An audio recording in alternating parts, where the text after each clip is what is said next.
Today I'm going to show you how to make this gorgeous cord, and once you learn that, you will find yourself wanting to include it in so many of your projects. The best part, it only involves single crochet stitches. If you can single crochet, you can make this. The possibilities are endless. A backstrap, a belt, a jewelry cord, or decorative details like I'm using here on my poncho. Anything that needs a beautiful cord. And make sure you stay until the end, because I'm going to share my secret technique for attaching this cord decoratively and invisibly to your garment or project. You won't want to miss that. For this project, I'm using decay weight yarn and 4.5mm hook. To start, leave a long enough tail to attach the cord to your project later.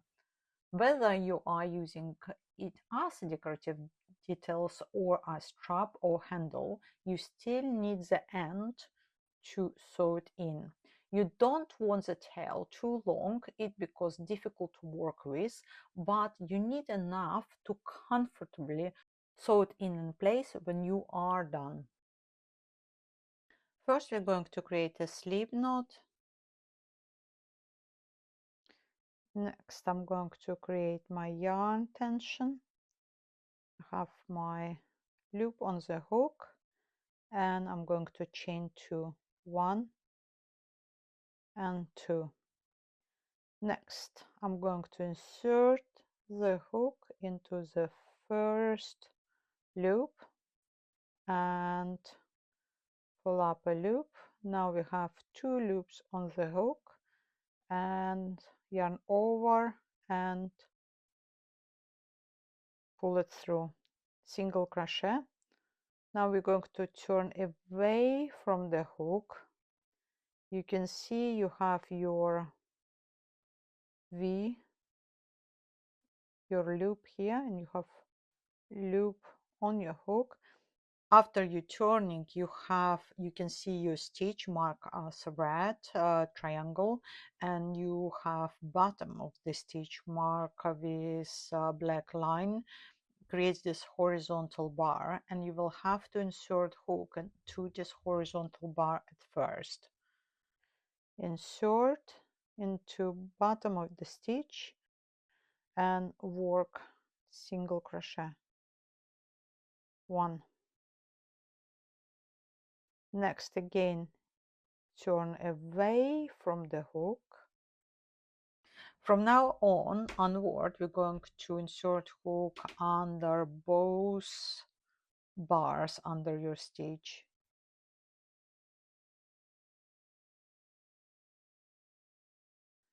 And work single crochet. Again, turn. It's difficult to just push your hook through both loops. I'm usually help with my thumb. 1, 2, and single crochet. Again, turn. 1, 2, and single crochet. Again, turn. 1, 2, single crochet. The work already a little bit tight, therefore I would recommend to not tight your stitches. Work your stitches a little bit looser than you usually would do. Too tight, because it will be more difficult to insert hook and to under these both bars. 1, 2, 1, 2,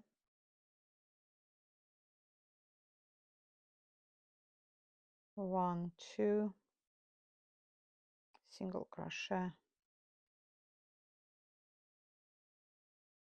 Again, single crochet. And here's my finished cord sample. You can work it at any length you desire, whether you need just a decorative detail for your project or a long strap or a handle. As you can see, it creates this beautiful dense rope-like texture, and that's what makes it so versatile and so elegant as a finishing detail.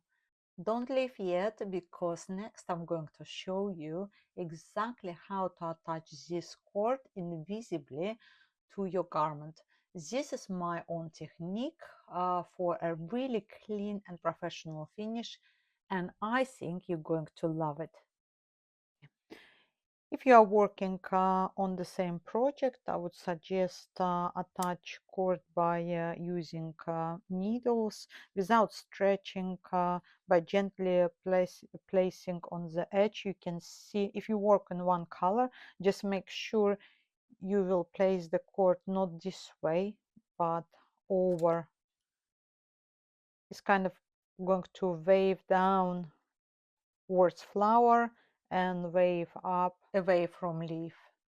I think when you work in two colors, obviously you can see it easy. When you work in one color, I think it's very easy to make a mistake.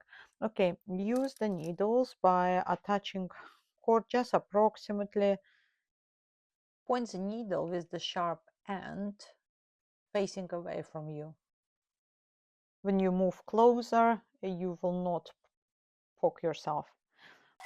You can use stitch markers to help guide your cord placement.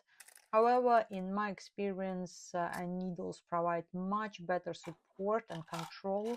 If you don't have either, you can attach the cord slowly and carefully without any tools. But ideally, I would always recommend using needles. It gives you the most accurate and neat result. And you can always adjust as you go. Okay, I'm going to show you by using contrasting yarn for you to see it better, because the video that I recorded applying cord over this space, I think light yarn on light just didn't work well. Okay, next, for example, we're going to apply here. Next, what you're going to do, you're going to insert, you catch, perhaps I show here because it's different stitches. You catch, not stitch around, but you catch only those side loops. And next you're going to place into side loop. You have those side loops. Can you see it? Here. You insert into the side loop of your cord. And now we're going to mimic this bar across. And we're going to, again, you insert on the other side into the side loop, and you catch a stitch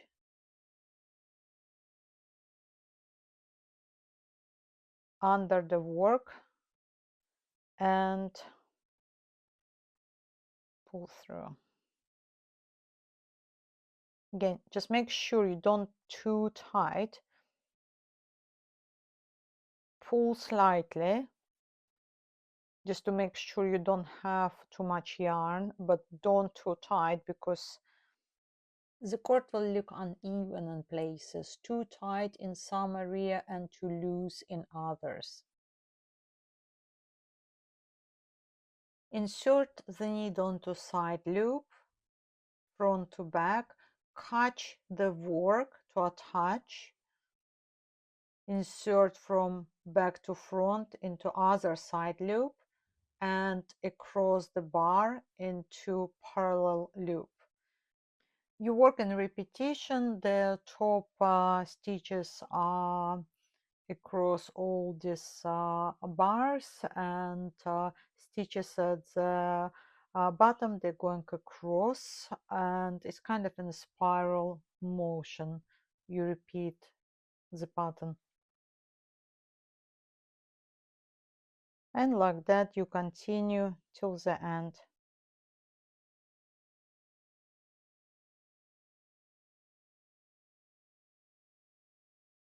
For example, when you've done maybe a few, yeah, you can also additionally, you can, for example, grab with your needle and you can just gently pull. For example, if for some reason somehow your stitch number 2 or 3 a little bit loose, you're going to gently pull each at the time, or even the fourth one. If this is loose, you're going to pull this stitch a little bit after the next stitch and after the next stitch. This way you make sure they all have good tension. And if you turn, you can see, you can't see really my orange stitches. It's the same here. If you look, I've applied to each one. I think it's maybe a little bit difficult to see on this light color, and but it's kind of looks really neat. If you enjoyed this tutorial, don't forget to subscribe and hit the notification bell so you never miss a new tutorial. The pattern link is in the description below.